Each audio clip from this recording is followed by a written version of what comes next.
پہلے جناب دیکھنے کا سلسلہ کار شروع ہوتا ہے، لڑکے کی ماں اس کا باپ دیکھنے کے لیے گیا ہے، پھر اس کے بعد اس کی پھپھو گئی ہے، خالہ گئی ہے، اس کے بھائی گئے ہیں، اس کے بیٹے گئے ہیں۔ آپ نے کبھی نہیں سوچا کہ ہم خود بھی اس بوجھ کے اندر آ رہے ہیں، اور جدھر سے ہم نے بیٹی لینی ہے یا بیٹا لینا ہے ان کو بھی ہم نے بوجھ کے نیچے دبا دیا پکڑ کے۔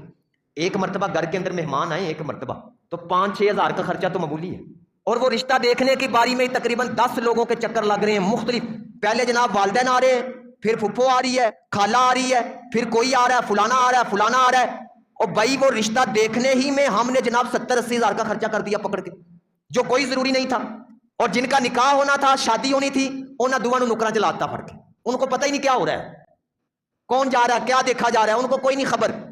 یہ ہم نے خود اپنے اوپر خرچے بنا کر بیٹوں کے اور بیٹیوں کے جذباتوں کے ساتھ کھیلا جا رہا ہے۔ اگر والدین بچوں کا ذہن بنائیں اس بارے میں کہ شادی کرنی ہے ہم سادہ نکاح کر لیتے ہیں خرچے سے کم، آج آ کے زیادہ مسئلہ عورتوں کو بنتا ہے نا، انہاں کڑا جیبوں لانے نے پیسے، مرنا تے بندے نے، اور مرنا تو بندوں نے ہے۔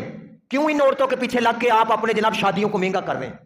کیوں اتنے لمبے چوڑے فنکشن کر کے ادھار اٹھا کے جناب اس سے قرضہ اٹھایا، اس سے قرضہ اٹھایا، اس سے قرضہ اٹھایا؟ ایک بیٹی کو گھر سے رخصت کرنے کے لیے، بیٹے کی شادی کرنے کے لیے کس نے کہا اس مصیبت کے اندر آئیں؟ کس نے کہا؟